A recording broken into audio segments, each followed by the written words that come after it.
আসসালামু আলাইকুম। আশা করি সবাই ইনশাল্লাহ ভালো আছেন। আচ্ছা, অ্যাজ ইউজুয়াল লেকচারের শুরুতে একটা রিমাইন্ডারটা হচ্ছে আমি যতক্ষণ পড়াবো আপনাদের কিছুই লেখার দরকার নেই। সো এটা আমি, যারা আগে থেকে রেগুলার ক্লাস করেন তারা জানেন যে আমার গোটা ক্লাসটার পিডিএফটা যেহেতু আমি ইনশাল্লাহ দিয়ে দিব, সুতরাং আমি যতক্ষণ পড়াবো ততক্ষণ শুধুমাত্র আপনারা পড়াটার দিকে মনোনিবেশ করেন, কিছু লেখার দরকার নাই। আফটার ক্লাস পিডিএফ ইনশাল্লাহ পেয়ে যাবেন। তো যেহেতু এটা হচ্ছে আমাদের পদার্থবিজ্ঞান দ্বিতীয় পত্রের একদম প্রথম অধ্যায়ের প্রথম লেকচারটা, এটা হচ্ছে তাপগতিবিদ্যা। এখন আমি তাপগতিবিদ্যা সব সময় শুরু করি হচ্ছে তাপ এবং তাপমাত্রা, এই দুইটা জিনিস দিয়ে। কেন? কারণ পুরো চ্যাপ্টারটাই আমরা পড়বো তাপ এবং তাপমাত্রা নিয়ে।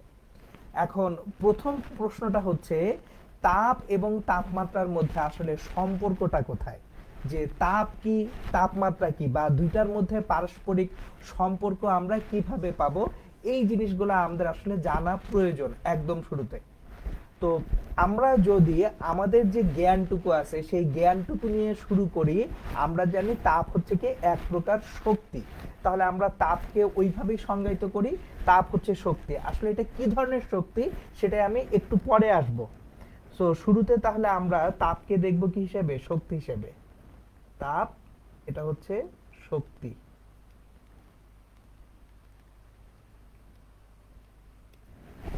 আর যখন আমরা তাপমাত্রার কথা বলতেছি, তাপমাত্রার যে সংজ্ঞাটা আমরা পড়ে আসছি বাচ্চাবেলা থেকে,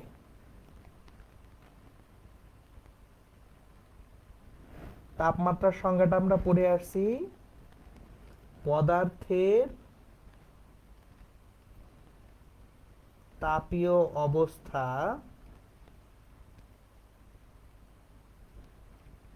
যা নির্দেশ করে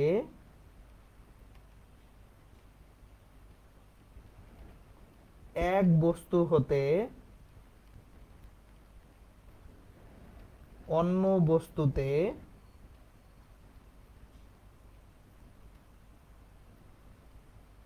তাপের প্রবাহ হবে কিনা। দেখেন, আমরা কিন্তু এই যে এই দুইটা জিনিস পড়ে আসছি বাচ্চাবেলা থেকে। আমরা তাপ এবং তাপমাত্রা বলতে কি বুঝায় যখন আমাদেরকে জিজ্ঞেস করা হতো, আমরা বলতাম তাপ হচ্ছে তার এক প্রকার শক্তি। এখন এই শক্তিটা আসলে কি শক্তি? শক্তিটা হচ্ছে গতিশক্তি। পদার্থের ভিতরে যে অণুগুলা আছে, এই অণুগুলার সবসময় কম্পন হইতে থাকে।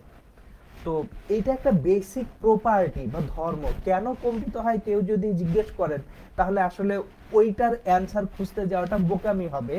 পদার্থের একটা বেসিক প্রপার্টি বা ধর্ম হচ্ছে অণুগুলা কম্পিত হয়। এখন কম্পন কখন বেশি হবে কখন কম হবে তার উপর নির্ভর করে এই তাপ শক্তিটুকু একটা বস্তুর মধ্যে থাকবে। অন্যভাবে বলতে পারি তাপ হচ্ছে এক ধরনের বিভব শক্তি। এইবার এই যে তাপটাকে আমরা যখন আবার বিভব শক্তি হিসেবে চিন্তা করি, সেটা আসে কোথা থেকে? সেটা আসে হচ্ছে পদার্থের ভিতরের যে অণুগুলা তাদের কম্পন থেকে, ছোটাছুটি থেকে, গতিশক্তি থেকে। যদি গ্যাসীয় বা তরল পদার্থ হয়, এই গ্যাসীয় বা তরল পদার্থের অণুগুলা যখন ছোটাছুটি করবে, তাদের গতিশক্তি থেকে আমরা যে শক্তিটা অ্যাচিভ করতে পারি সেটা এক ধরনের তাপ শক্তি। সুতরাং তাপ শক্তি কোথা থেকে আসতেছে সেটার একটা মোটামুটি ধারণা আমরা কিন্তু এখানে পাচ্ছি। সো সবসময় আমরা খেয়াল রাখবো একটা জিনিস, আমরা যখন প্রথম পত্রের অধ্যায় 10 পড়ছি, অধ্যায় 10-এ পড়ছি আদর্শ গ্যাস এবং গ্যাসের গতিতত্ত্ব। একটু আমি রিমাইন্ডার দেই, আদর্শ গ্যাসের বেলায় আমরা একটা জিনিস পড়ছিলাম, যেটা পড়ছিলাম আদর্শ গ্যাসের বেলায়,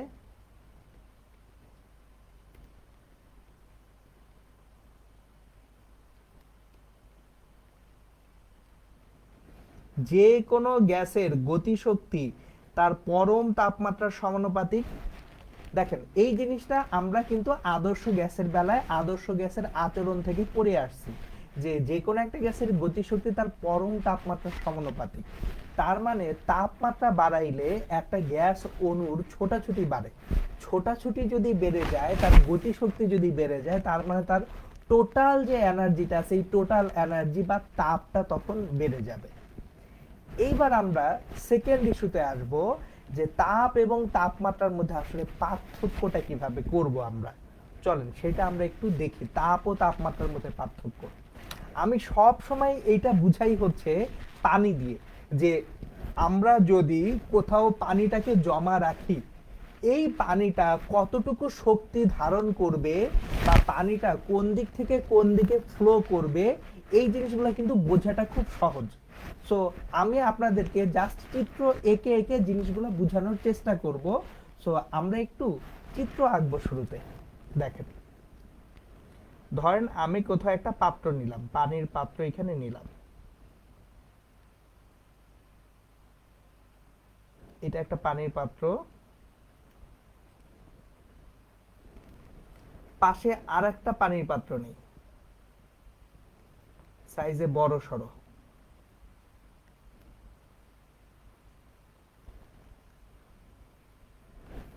ধরেন প্রথম পাত্রটায় আমি পানি রাখলাম এই পরিমাণ, প্রথম পাত্রে পানি আছে এই পরিমাণ, এই উচ্চতায় প্রথম পাত্রে পানি আছে। আর দ্বিতীয় পাত্রের যে পানির উচ্চতা, সেই উচ্চতা ধরেন এই উচ্চতা। দ্বিতীয় পাত্রে পানির উচ্চতাটা কম প্রথম পাত্রের তুলনায়।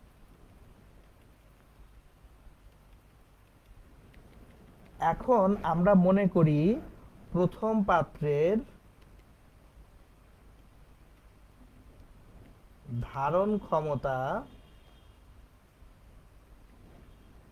10 কিলোগ্রাম।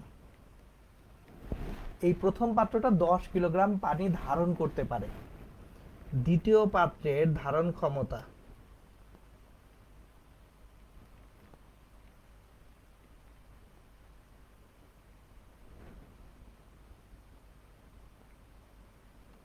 20 কিলোগ্রাম।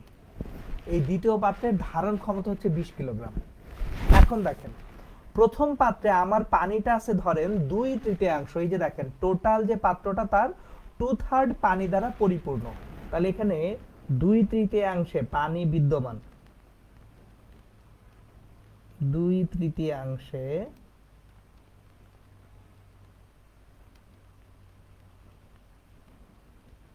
পানি বিদ্যমান। 2/3 ইন্টু 10, তার মানে 6.67 কিলোগ্রাম।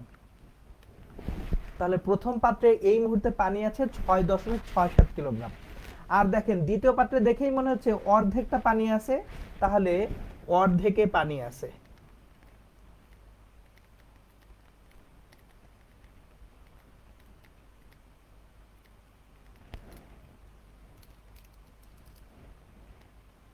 Half into 20, 10 kilogram. তাহলে দেখেন এই দুইটা পাত্রের এই বাম পাশের পাত্রে পানির পরিমাণ হচ্ছে 6.67 কিলোগ্রাম, ডানের এই পাত্রটায় পানির পরিমাণ 10 কিলোগ্রাম। তার মানে পানির পরিমাণ কোথায় কম বেশি সেটা আমরা জানলাম। এইবার একটু ঠান্ডা মাথায় চিন্তা করি, যদি একটা পাইপ দিয়ে পাত্র দুইটাকে আমরা সংযুক্ত করি, সেক্ষেত্রে কোথা থেকে কোথায় পানি যাবে? সেটা কি পানির পরিমাণের উপর নির্ভর করতেছে নাকি পানির উচ্চতার উপরে নির্ভর করতেছে? আমরা কিন্তু জানি যে পানির প্রবাহ সব সময় পাত্রে পানির উচ্চতার উপর নির্ভর করবে, নট পরিমাণের উপরে। সুতরাং এই পাত্রে পানির পরিমাণ কম, কিন্তু তারপরও এখান থেকে কিন্তু পানির প্রবাহ হওয়া সম্ভব। কেন? কারণ তার উচ্চতা বেশি বা তার বিভব শক্তিটা এখানে বেশি। সুতরাং আমরা পানির প্রবাহের বেলায় সবসময় কি পাবো, যে পানি একটা উচ্চ স্থান থেকে নিম্ন স্থানের দিকে প্রবাহিত হয়। সো পানির প্রবাহের জন্য কিন্তু আমার কতটুকু পানি আছে সেইটা জরুরি না, জরুরি হচ্ছে কার উচ্চতা বেশি কার উচ্চতা কম। যদি দুইটার উচ্চতা সেম হয়ে যায় তাহলে কিন্তু কোনো প্রবাহ হবে না। তাহলে আমরা এখানে একটা জিনিস লিখে ফেলতে পারি, যে পানির প্রবাহ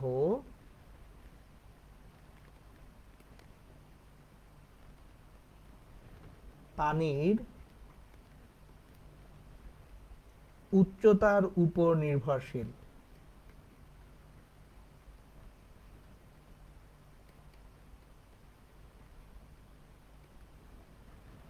পানির পরিমাণের উপরে নয়।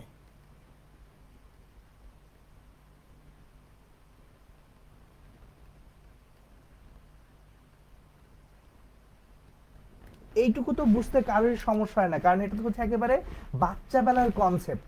এখন কেন এসে আপনাদেরকে আমি বাচ্চা বেলার কনসেপ্ট পড়াচ্ছি, কারণ হচ্ছে আমি আপনাদেরকে এই জায়গাটা থেকেই বুঝাবো তাপের প্রবাহ তাপের পরিমাণের উপর নির্ভর করে না, তাপের প্রবাহ তাপমাত্রার উপর নির্ভর করে।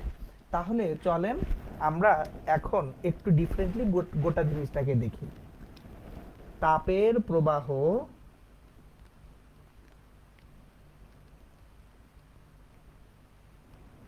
মোট তাপের পরিমাণের উপর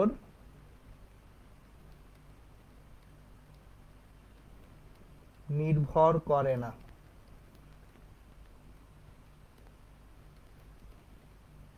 নির্ভর করে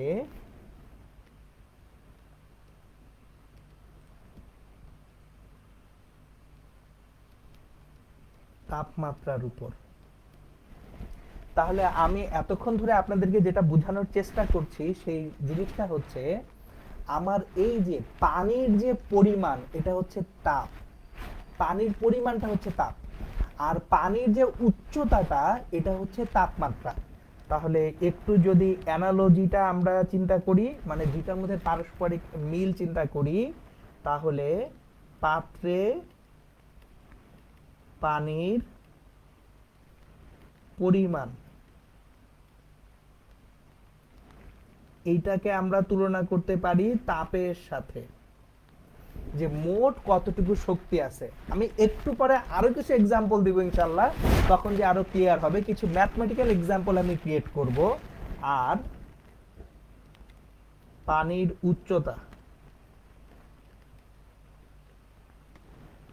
এটা হচ্ছে তাপমাত্রা।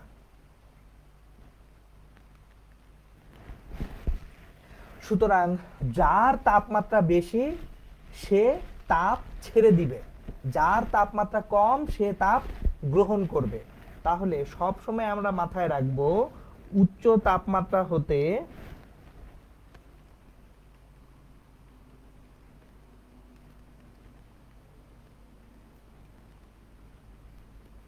নিম্ন তাপমাত্রার দিকে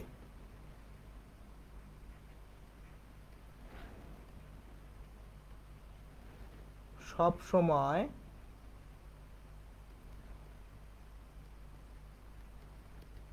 তাপের প্রবাহ ঘটে। ওকে, এইবার আসেন আমরা একটু মানে হচ্ছে জিনিসটাকে ভিন্নভাবে চিন্তা করি, মানে একটু আমি গাণিতিকভাবে দেখাবো কোথায় তাপমাত্রা বেশি কম বা তাপ বেশি কম হওয়ার পরে কিভাবে তাপের প্রবাহটা ঘটে সেটা আমরা দেখব। আমি তার আগে একটা জিনিস আপনাদেরকে বলি, তাপ এবং তাপমাত্রা কে কি নির্দেশ করে। এইচএসসিতে এসে এখন থেকে আমরা আজকের ক্লাস থেকে আমরা সব সময় এইভাবে মাথায় রাখবো, তাপ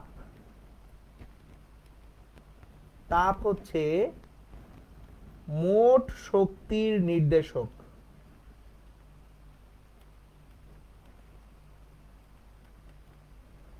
আমরা তাপ থেকে জানবো টোটাল কতটুকু এনার্জি বা শক্তি এখানে আছে, বা টোটাল কতটুকু এনার্জি বা শক্তি আমার এখানে দিতে হবে সেটা জানবো তাপ থেকে।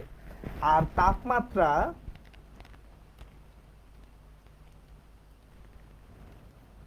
তাপমাত্রাটা হচ্ছে তাপের প্রবাহটা কোন দিক থেকে কোন দিকে হবে সেটার নির্দেশক।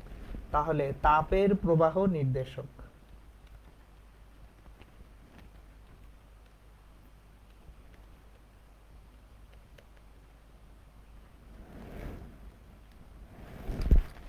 এখন আমি একটা ছোট্ট এক্সাম্পল বলবো আপনাদেরকে, এটা থেকে ইনশাল্লাহ আপনারা ধরতে পারবেন যে আসলে তাপ এবং তাপমাত্রা এই দুইটার মধ্যে রিলেশন বা ডিফারেন্সটা কি। আমি ধরেন আমার হাতে একটা কলম আছে, এই যে কলমটা, এই কলমটাকে আগুন দিয়ে পুরাবো। সো মাইন্ডেড, আমি এই কলমটাকে আগুন দিয়ে পোড়াবো। তাহলে একটা মাত্র কলমকে আমি যদি আগুন দিয়ে পুরাই তাহলে যে তাপমাত্রা পাবো, আমি যদি এখানে 100টা কলমকেও আগুন দিয়ে পোড়াই তাপমাত্রা কি ভিন্ন হবে? মানে এক্সাম্পলটা আমি কলম দিয়ে না দিয়ে আপনাদেরকে একটু ভিন্নভাবে দিব।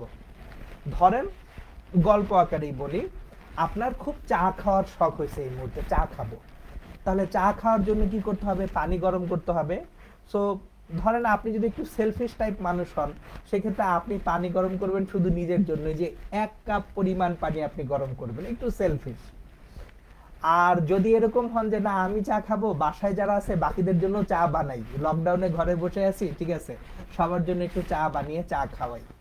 সো আপনি সবার জন্য 1 পাতিল পানি গরম করলেন। তো কথাটা একটু মনোযোগ দিয়ে শুনবেন, তাহলে ইনশাল্লাহ জিনিসটা ক্লিয়ার হয়ে যাবে।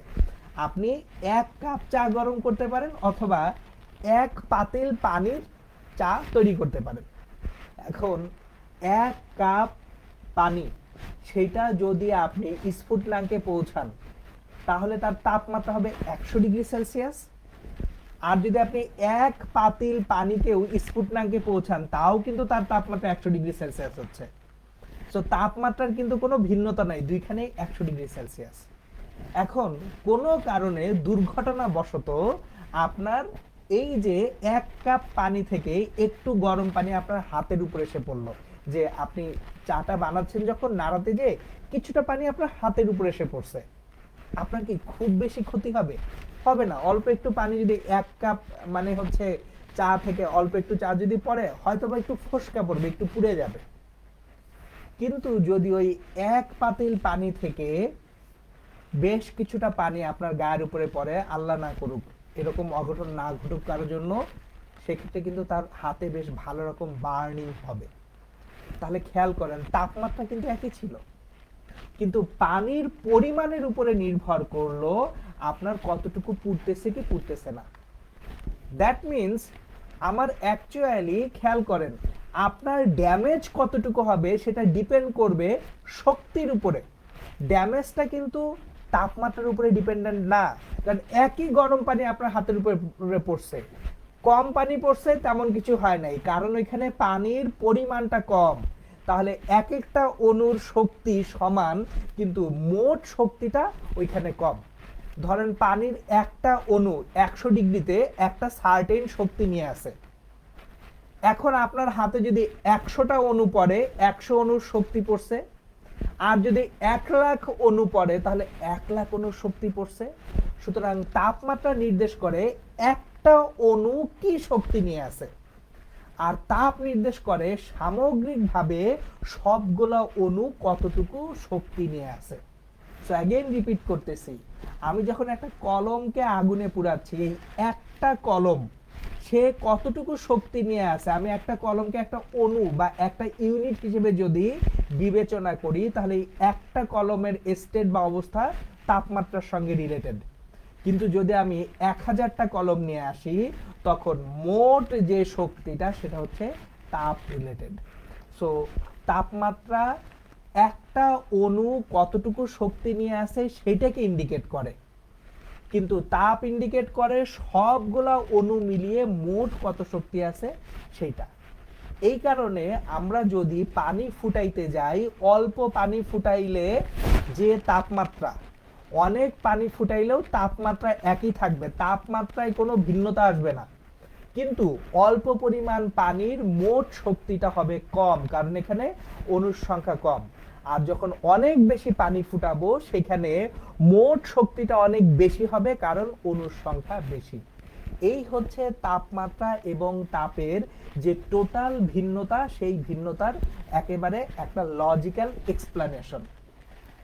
এখন আসেন আমরা একটা জিনিস তাহলে এখান থেকে যেটা বুঝতেছি গাণিতিকভাবে, সেই গাণিতিক এক্সপ্লেনেশনটা আমি আপনাদেরকে দেই। ধরেন আপনি 50 গ্রাম পানি ফুটাচ্ছেন, একটা চায়ের কাপে পানি ফুটাবেন আপনি, এটা একটা চায়ের কাপ, এখানে ধরেন এই যে আগুন, 50 গ্রাম পানি,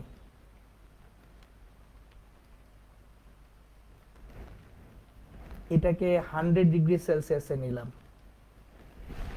তাহলে এখানে 50 গ্রাম পানি, 100 ডিগ্রি সেলসিয়াস, পানি যেভাবে ফুটবে, আমি যদি 1 পাতিল পানি ফুটাতে চাই,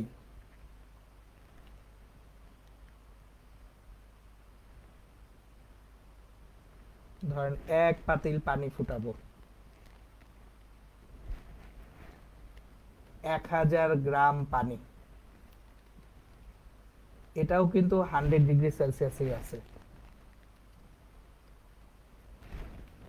এখন আমার বাম পাশে এসে এইখানে দুই জায়গায় তাপমাত্রা সমান, কিন্তু এখানে শক্তিটা পরিমাণে কম, কারণ 50 গ্রাম পানি, 50 গ্রাম পানির জন্য মোট যে শক্তিটা বা মোট যে তাপটা সেটা কম, তাহলে এখানে শক্তি কম বা তাপ কম, আর ডানে শক্তি বেশি বা তাপ বেশি।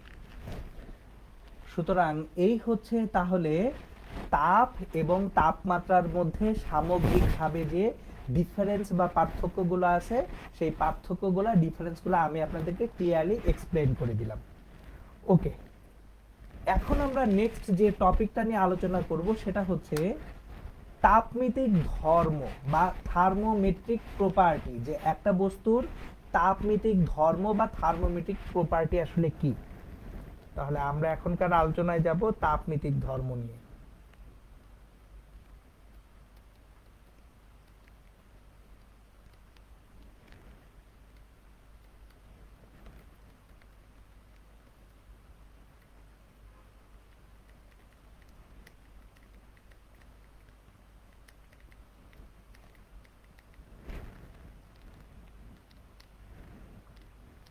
প্রথম কথা হচ্ছে এই থার্মোমেট্রিক প্রপার্টি বা তাপমিতিক ধর্ম বলতে আসলে কি বোঝানো হয়।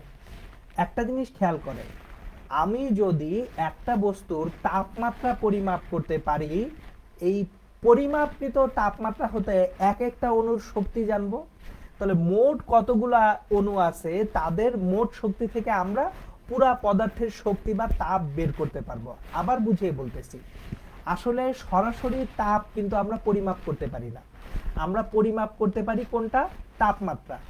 তাপমাত্রা পরিমাপ করে সেখান থেকে গাণিতিকভাবে আমরা তাপের পরিমাপ করি। এই জিনিসটা আবার একটু বুঝে আপনাদেরকে দেখেন, এখানে এই যে পাশাপাশি দুইটা পাত্র রাখছিলাম, এই পাত্র দুইটার প্রথমটায় আমি দেখে বুঝতেছি আচ্ছা ঠিক আছে 2/3 উচ্চতায় পানি আছে, এই টোটাল উচ্চতা 2/3 উচ্চতায় পানি আছে। তাহলে এই যে উচ্চতাটা থেকে তারপর আমি গুণ ভাগ করে মোট পানির পরিমাণটা বের করছি। তারপর এখানে হাফ পরিমাণ পানি আছে, তাহলে হাফ ইনটু মোট ধারণ ক্ষমতা থেকে আমি পানির পরিমাণটা বের করছি। তার মানে কি, পানির পরিমাণ বের করার সময় আমরা কিভাবে বের করতেছিলাম, আগে কিন্তু উচ্চতা বের করছি, উচ্চতা থেকে তারপর আমি পানির পরিমাণটা বের করছি। একইভাবে যখন আমরা তাপের পরিমাণটা বের করতে যাব, আগে আসলে আমরা তাপমাত্রা কতটুকু সেটা বের করি। তাহলে তাপমাত্রা জানলে আমি এক একটা অণু বা এক একটা ইউনিটের শক্তি জানবো। তাহলে একটা ইউনিটের যদি শক্তি জানি, মোট কতগুলা ইউনিট আছে সেই ইউনিটের মোট শক্তি বা তাপ বের করা যাবে। তার মানে যে কোনো বস্তুর তাপীয় অবস্থা পর্যালোচনা করার জন্য প্রথমে জানা দরকার বস্তুটার তাপমাত্রা কত। তাহলে আমাদের সবচেয়ে ইম্পর্টেন্ট হচ্ছে তাপমাত্রার পরিমাপ করা। সুতরাং আমাদের এই যে তাপগতিবিদ্যা অধ্যায়ের প্রথম অংশটাই হচ্ছে কিভাবে তাপমাত্রার পরিমাপ আমরা করব। সুতরাং তাহলে তাপমাত্রার পরিমাপ করার জন্য যে ধর্মগুলি আছে বা যে ধর্মগুলা পর্যালোচনা করে তাপমাত্রার পরিমাপ করা যায় তাদেরকে বলা হয় তাপমিতিক ধর্ম। সুতরাং একেবারে সোজা বাংলায় যদি আমরা তাপমিতিক ধর্মের সংজ্ঞাটা লিখতে যাই, তাহলে এইভাবে লিখতে পারবো, যে সকল ধর্ম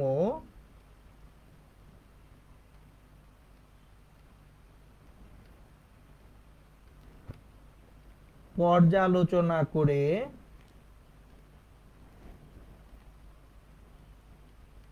কোনো বস্তুর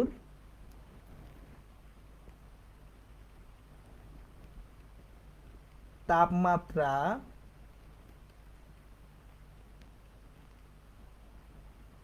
পরিমাপ করা যায় তাদের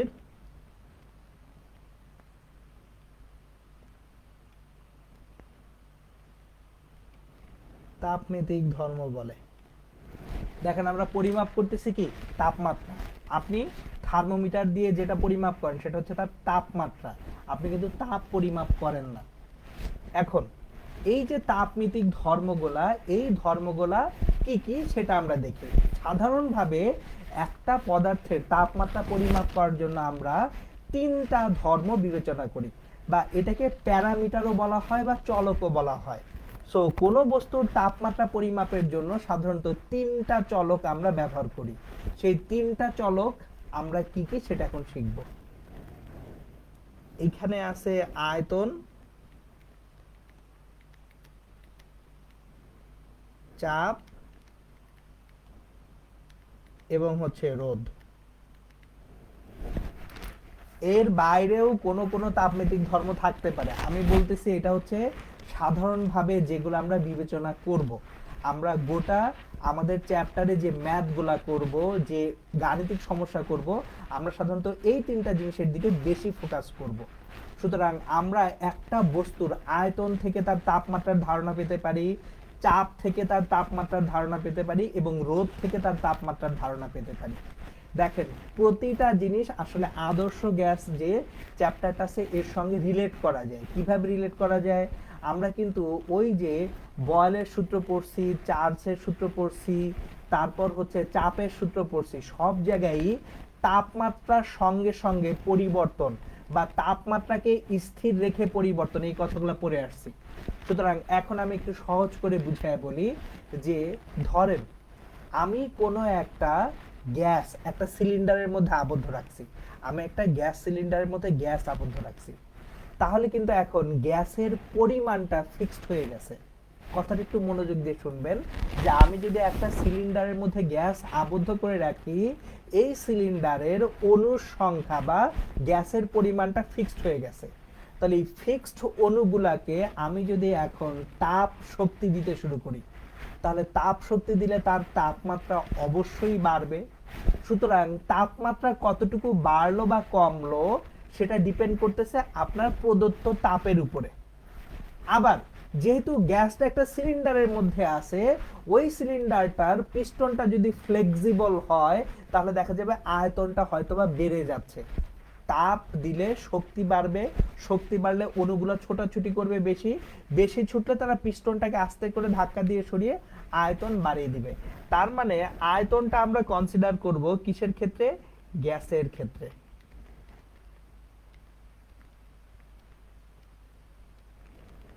তো গ্যাসীয় পদার্থের ক্ষেত্রে আমরা আয়তনটাকে কনসিডার করতেছি একটা তাপমিতিক ধর্ম হিসেবে। আবার অ্যাকচুয়ালি আমরা এখানে যখন চাপ চিন্তা করি, চাপটাও আসলে গ্যাসীয় পদার্থের ক্ষেত্রেই বিবেচনা করা যায়। কিভাবে? যদি এইরকম হয় সিলিন্ডারটা একদম ফিক্সড, মানে সিলিন্ডারের পিস্টনটা নড়াচড়া করতে পারবে না, তাহলে গ্যাসের অণুগুলা ধাক্কাটা বাড়িয়ে দিচ্ছে, এর কারণে ভিতরে চাপটা বেড়ে যাবে। তাহলে চাপটাও আমরা আসলে গ্যাসের ক্ষেত্রেই চিন্তা করতে পারি। এবার আমরা রোধ থার্মোমিটার বা রোধ দিয়ে আসলে কি বুঝতে পারি সেটা একটু চিন্তা করি। আমরা জানি ধাতব পদার্থের রোধ বাড়ে যদি তাপমাত্রা বাড়ানো হয়। কেন? তাপমাত্রা বাড়াইলে ইলেকট্রনগুলোর স্পন্দন বা ছোটাছুটি বা কম্পন বেড়ে যাবে। তাহলে কম্পন যদি বাড়ে তাহলে তারা অ্যাকচুয়ালি ওর মধ্যে দিয়ে ইলেকট্রনের ফ্লোটাকে বাধা দিবে। সুতরাং রোধ পরিবর্তিত হবে তাপমাত্রার সঙ্গে সঙ্গে। তাহলে এই রোধটা আমরা মেজার করব কার ক্ষেত্রে? আমরা ধাতব পদার্থের ক্ষেত্রে রোধ মেজার করব।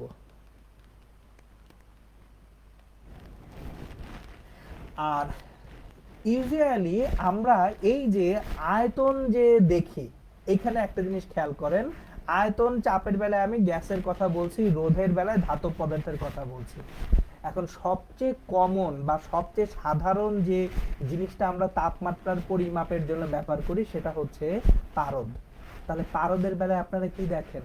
পারদের বেলায় অ্যাকচুয়ালি আয়তনটাই দেখি আমরা, যে তাপমাত্রার পরিমাপের জন্য তাপ দিলে পারদের অ্যাকচুয়ালি প্রসারণ ঘটে, তাপ সরে নিলে পারদটা সংকুচিত হয়। তার মানে যখন আমরা আয়তন নিয়ে কাজ করি, এই আয়তনে আমরা সাধারণত পারদের যে প্রপার্টিটা আছে সেই প্রপার্টিটাও দেখা হয়। সো এই হচ্ছে আমাদের তাহলে তাপনীতিক ধর্মগুলা। এখন দেখেন তাপনীতিক ধর্মের পাশাপাশি আরেকটা ডেফিনিশন বা সংজ্ঞা আমরা শিখে রাখি, সেটা হচ্ছে তাপনীতিক বস্তু কাকে বলা হয়। তাপনীতিক বস্তু।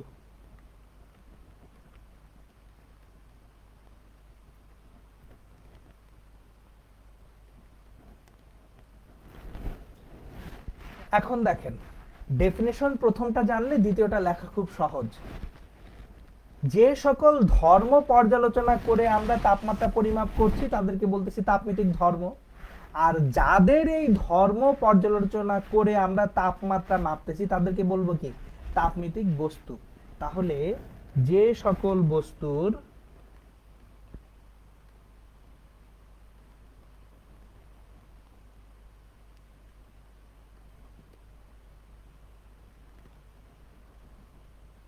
তাপনীতিক ধর্ম পর্যালোচনা করে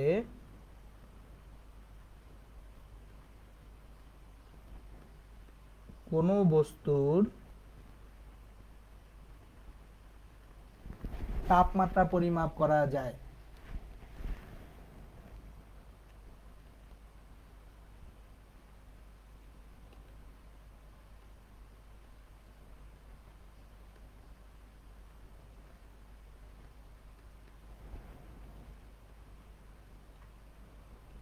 তাদের তাপনীতিক বস্তু বলে।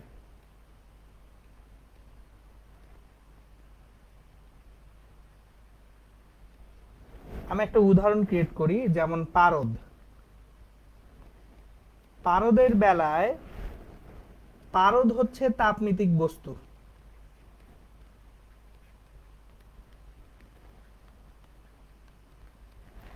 কেন পারদটা তাপনীতিক বস্তু?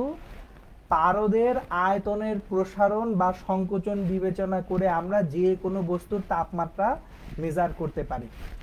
আর এই যে পারদের যে আয়তনটাকে আমরা কনসিডার করতেছি, বিবেচনা করতেছি, তাহলে পারদের বেলায় আয়তনটা হচ্ছে তাপনীতিক ধর্ম।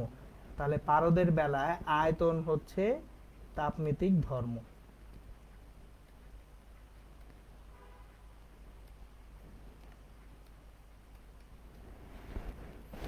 সুতরাং এই ছিল আমাদের বেসিক কিছু আলোচনা, বেসিক কিছু জিনিসপত্র। এখন আমি আপনাদেরকে আরেকটা জিনিস পড়াবো, সেটা হচ্ছে ত্রৈধ বিন্দু কাকে বলে। এটা ডিটেইলস আমি আপনাদেরকে আজকের ক্লাসে পড়াবো। কেন পড়াবো? কারণ আসলে ত্রৈধ বিন্দু সম্পর্কে আমাদের ক্রিস্টাল ক্লিয়ার ধারণা থাকে না বলে অনেক সময় আমরা ম্যাথ করতে যে ঝামেলায় পড়ি, বা তখন যে আসলে মাথায় প্রশ্নটা আসে যে ত্রৈধ বিন্দু আসলে আবার কোত্থেকে আসলো। সো আমি আগে আপনাদেরকে ত্রৈধ বিন্দু কাকে বলে সেই জিনিসটা বুঝিয়ে নিব। ট্রিপল পয়েন্ট বা ত্রৈধ বিন্দু।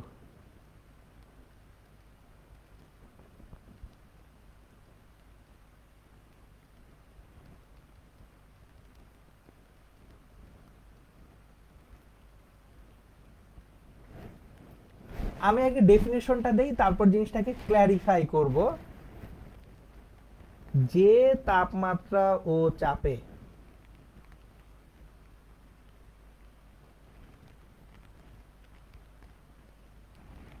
কোনো বস্তু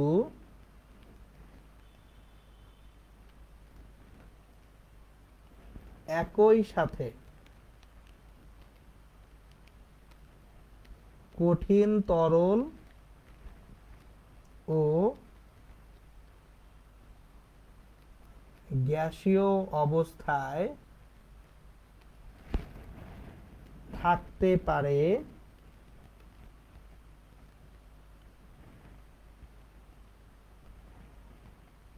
তাকে ত্রৈধ বিন্দু বলে।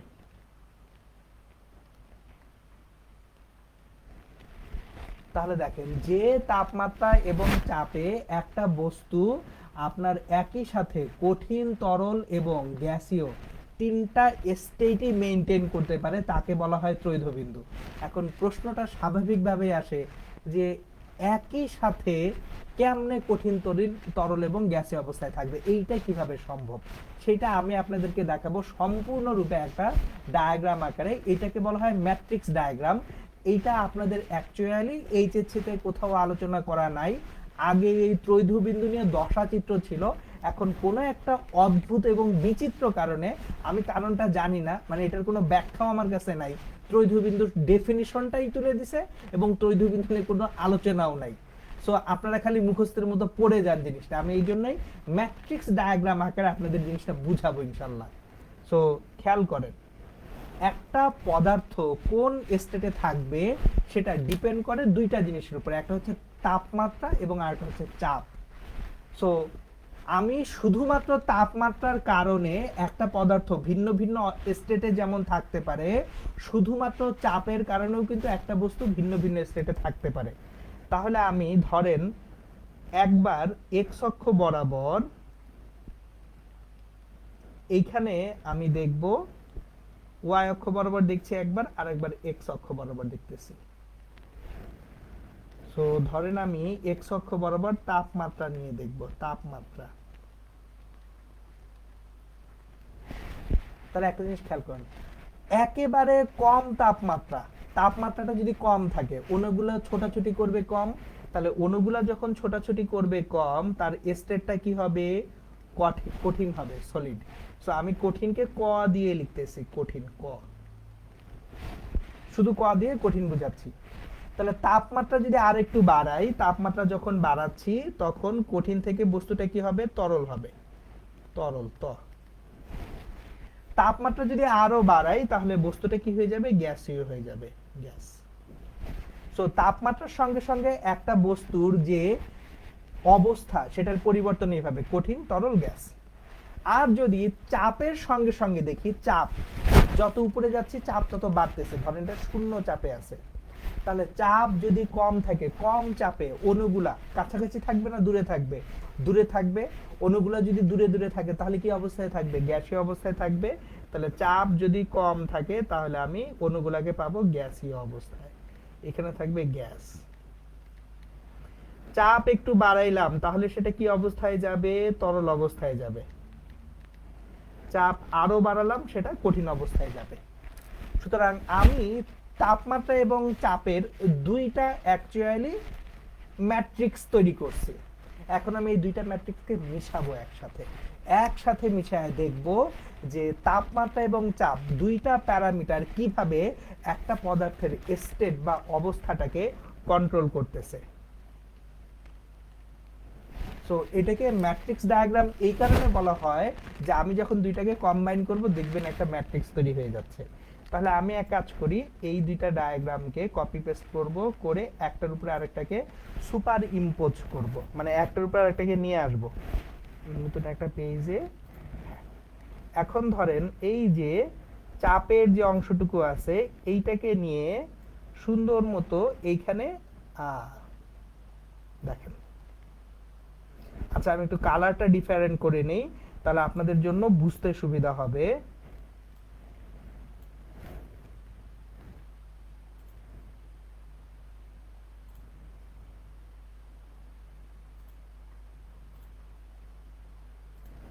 আমি এখানে যেটা করব, কঠিন, তরল, গ্যাস,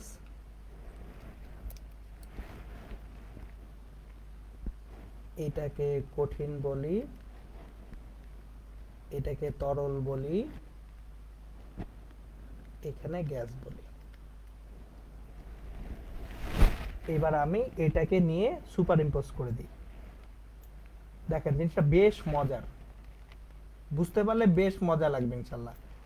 এই যে খেয়াল করেন একটা ম্যাট্রিক্স তৈরি হয়েছে, দেখছেন? এখন আসলে এই ম্যাট্রিক্সের কোথায় কি আছে সেটা এখন আমরা সুন্দর মতো ব্যাখ্যা করলেই ত্রৈধবিন্দুর একেবারে বিস্তারিত ডেফিনেশন পেয়ে যাব। তখন আর বুঝতে কষ্ট হবে না যে একই তাপমাত্রায় কিভাবে কঠিন, তরল এবং গ্যাস হওয়া সম্ভব, সেটা আবার কোত্থেকে হয়। সো সেটা এখন আমরা ইনশাআল্লাহ বুঝে যাব। আমরা এই ম্যাট্রিক্স ডায়াগ্রামটাকে একটু নিয়ে আসি, সেন্টার করি। দেখেন একটু খেয়াল করেন, আমরা কঠিন, তরল এবং গ্যাস তিনটা স্টেট এখানে আছে। এখন এই যে প্রথম যে বক্সটা, এই যে প্রথম বক্সটা, এই বক্সটায় যদি চাপের বেসিসে দেখি, চাপের বেসিসে এটা হওয়ার কথা গ্যাস, তাপমাত্রার বেসিসে হওয়ার কথা কঠিন। তাহলে কোনটা হবে? এই প্রথম বক্সটায় এটা কি কঠিন হবে নাকি গ্যাস হবে? এটা হচ্ছে ফার্স্ট কোশ্চেন। আবার বলতেছি, চাপের বেসিসে এটা হওয়া উচিত গ্যাস, তাপমাত্রার বেসিসে এটা হওয়ার উচিত কি কঠিন।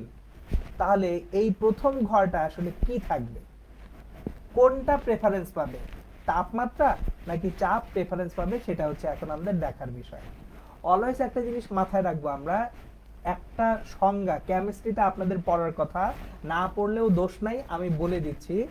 সংকট তাপমাত্রা এবং সংকট চাপ এটা আপনাদের পড়ার কথা অলরেডি। সো যদি পড়ে থাকেন তাহলে তো আলহামদুলিল্লাহ পড়ছেন, যদি না পড়ে থাকেন কোনো সমস্যা নেই, আমি বলে দিচ্ছি সংকট তাপমাত্রা এবং সংকট চাপ এইটা আসলে কি। সো একটা মিনিট।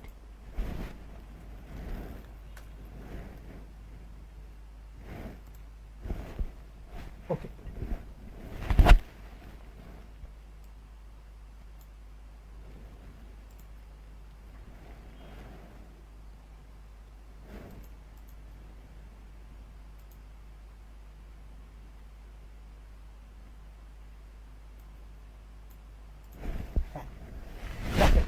সংকট তাপমাত্রা এবং সংকট চাপের ব্যাপারটা কি। সংকট তাপমাত্রাটা হচ্ছে ন্যূনতম যে তাপমাত্রা না হইলে একটা বস্তু কঠিনে রূপান্তর হবে না, সেটাকে বলা হয় সংকট তাপমাত্রা। সংকট তাপমাত্রার নিচে যে আপনি কোনোদিন কঠিনের বাইরে তরল পাবেন না। আমি একটু অন্যভাবে কথাটা বুঝিয়ে বলি। 0°C হচ্ছে পানির বরফ হওয়ার জন্য সংকট তাপমাত্রা। 0°C এর নিচে যে আপনি বরফ ছাড়া অন্য কোনো স্টেট আসলে তৈরি করতে পারবেন না, কারণ এটা সংকট তাপমাত্রায় পড়ে যাচ্ছে। আবার সংকট চাপের একটা ব্যাপার থাকে যে ন্যূনতম যে চাপ না হইলে একটা বস্তু গ্যাস থেকে তরল হবে না। কথাটা একটু বুঝবেন। ধরেন আপনার গ্যাসের কণাগুলা এরা ছোটাছুটি করতেছে, আন্তঃআণবিক দূরত্ব বেশি, এখন এদেরকে একসাথে এনে আপনি যদি জোড়া লাগাইতে না পারেন তাহলে তো তরল হবে না। তাহলে তরল হওয়ার জন্য ন্যূনতম একটা চাপ আপনাকে অ্যাপ্লাই করতে হবে, ওই যে চাপটা ওটাকে বলা হয় সংকট চাপ। তাহলে এই সংকট তাপমাত্রা এবং সংকট চাপের ব্যাপার থাকতেছে বলে আমি জাস্ট ছোট্ট একটা জিনিস আপনাদেরকে দেখায় দেই। একটু তাকায় দেখেন, এইখানে এই যে পয়েন্টটা আছে এই পয়েন্টের দিকে একটু তাকান। আমার উদ্দেশ্য আপনাদেরকে এইটা বুঝানো যে ত্রৈধবিন্দু কাকে বলে। এই যে বিন্দুটার দিকে তাকান, এই বিন্দুর একদিকে দেখতেছেন কঠিন, একদিকে দেখতেছেন তরল, একদিকে দেখতেছেন গ্যাস। তিনটা স্টেটই কি তিন পাশে দেখতেছেন না? তাহলে এই বিন্দুটার স্টেট কি হবে সেটা কি আমরা ডিফাইন করতে পারবো? পারবো না। তাহলে এই বিন্দুটাকে আমরা বলবো ত্রৈধবিন্দু। কেন? কারণ এই বিন্দুতে বস্তুটা একই সাথে কঠিন, তরল, গ্যাসীয় যে কোনো ভাবেই থাকতে পারে। আবার বলতেছি দেখেন, এই যে হলুদ যে বিন্দুটা আছে এই বিন্দুর এক পাশে দেখতেছি কঠিন, এক পাশে তরল, এক পাশে গ্যাস। তাহলে এই বিন্দুটার স্টেট কি? এই বিন্দু কোন স্টেটে আছে? এই বিন্দু কি কঠিনের মধ্যে পড়ে নাকি তরলের মধ্যে পড়ে নাকি গ্যাসের মধ্যে পড়ে আমরা জানি না আসলে। সুতরাং এই যে বিন্দুটা আছে এই বিন্দুটাকে বলা হয় ত্রৈধবিন্দু। সুতরাং যে তাপমাত্রা এবং চাপে, খেয়াল করেন এই বিন্দুটার জন্য একটা তাপমাত্রা আছে, তাপমাত্রাটা কত? 0°C যদি পানি হয়, আর চাপটা হচ্ছে প্রায় 4 মিলিমিটার পারদ-চাপ। এক্সাক্ট ফিগারটা আমি বলছি না, এক্সাক্ট ফিগারটা বইয়ে দেওয়া আছে খুব সম্ভবত 4.58 মিলিমিটার। একটু কাইন্ডলি বই থেকে দেখে নেন, আমার এক্সাক্ট ফিগারটা মনে নাই, এজন্য ভুল ফিগার বলবো না। এটা হচ্ছে প্রায় 4 মিলিমিটার অফ মার্কারি। প্রায়টাও লিখে দিই যে প্রায় 4 মিলিমিটার পারদ-চাপ এবং 0°C তাপমাত্রায় পানিটা একই সাথে বরফ, পানি এবং জলীয় বাষ্প আকারে শান্তিপূর্ণ সহাবস্থান করে। এটাই হচ্ছে ত্রৈধবিন্দুর একেবারে বিস্তারিত ডেফিনিশন বা সংজ্ঞা। সুতরাং কেউ যদি এখন আপনাকে ত্রৈধবিন্দুর ডেফিনিশন জিজ্ঞেস করে, আপনি কিন্তু ইজিলি বলতে পারবেন যে তাপমাত্রা এবং চাপে একটা বস্তু একই সাথে কঠিন, তরল এবং গ্যাসীয় অবস্থায় বিচরণ করতে পারে সেটাকে কি বলা হয়? সেটাকে বলা হয় ত্রৈধবিন্দু।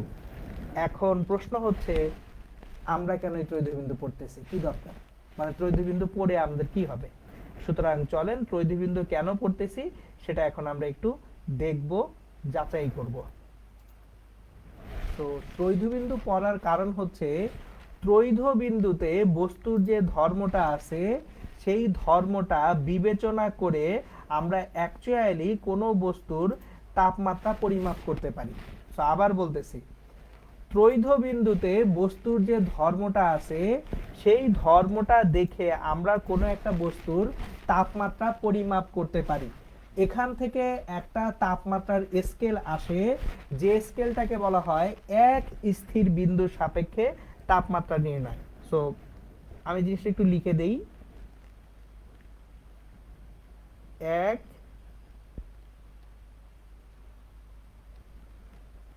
স্থির বিন্দুর সাপেক্ষে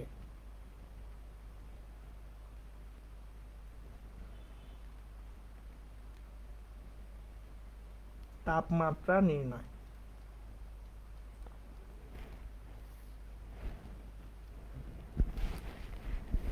কেন এটাকে এক স্থির বিন্দু বলা হইল?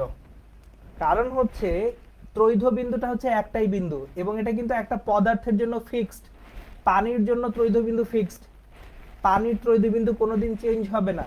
তাহলে এই যে দেখেন এখানে আমি যখন বলতেছি এক স্থির বিন্দু, তার মানে পানির ত্রৈধ বিন্দুতে কোনো একটা বস্তুর আচরণ আমরা দেখব, অন্য একটা তাপমাত্রায় বস্তুর আচরণ দেখব। এই দুইটা আচরণের তুলনা করে আমরা ওই বস্তুটার তাপমাত্রা নির্ণয় করব। সুতরাং পানির ত্রৈধ বিন্দুকে আদর্শ ধরে, পানির ত্রৈধ বিন্দুকে স্ট্যান্ডার্ড ধরে নিয়ে আমরা যদি কোনো তাপমাত্রার স্কেল পর্যালোচনা করি, কোনো তাপমাত্রার স্কেল গাণিতিকভাবে ডেভেলপ করি, সেটা হচ্ছে এক স্থির বিন্দুর সাপেক্ষে তাপমাত্রা নির্ণয়ের স্কেল। সুতরাং এইখানে আমরা তাহলে ইকুয়েশনটা যদি লিখি, ইকুয়েশনটা এরকম হবে, theta equals to X divided by X T R into 273.16 kelvin. So কোনটা কি মিন করে সেটা আমি বলে দিচ্ছি। এক্স যে কোনো তাপমাত্রায়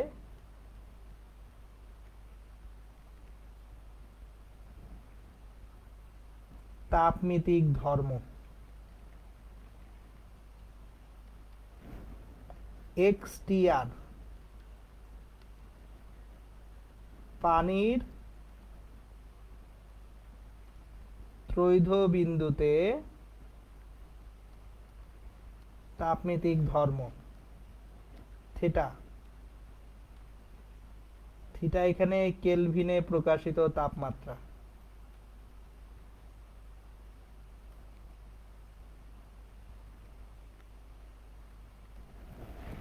সো তাহলে দেখেন এই যে আজকে ক্লাসে আমি তাপমিতিক ধর্ম পড়াচ্ছিলাম আপনাদেরকে, তাহলে এই যে এক্স গুলা তাপমিতিক ধর্মগুলা কি হইতে পারে?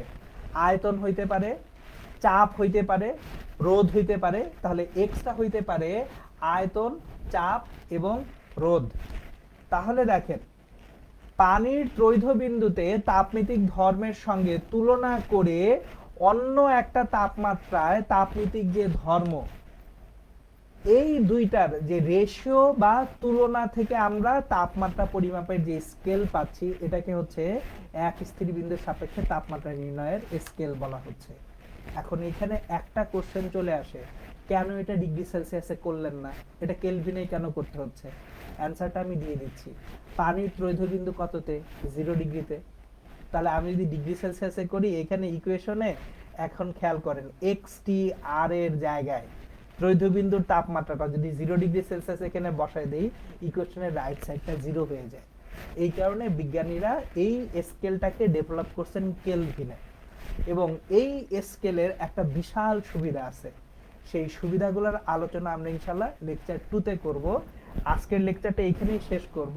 এই যে এক স্থির বিন্দুর সাপেক্ষে তাপমাত্রা নির্ণয় পর্যন্ত দিয়েই আমরা ইনশাআল্লাহ আগামী ক্লাসটা শুরু করব হচ্ছে এই এক স্থির বিন্দুর সাপেক্ষে তাপমাত্রা নির্ণয়ের যে ধরনের ম্যাথমেটিক্যাল প্রবলেমগুলো তৈরি হয়, প্রচুর ম্যাথমেটিক্যাল প্রবলেম এখান থেকে আসে।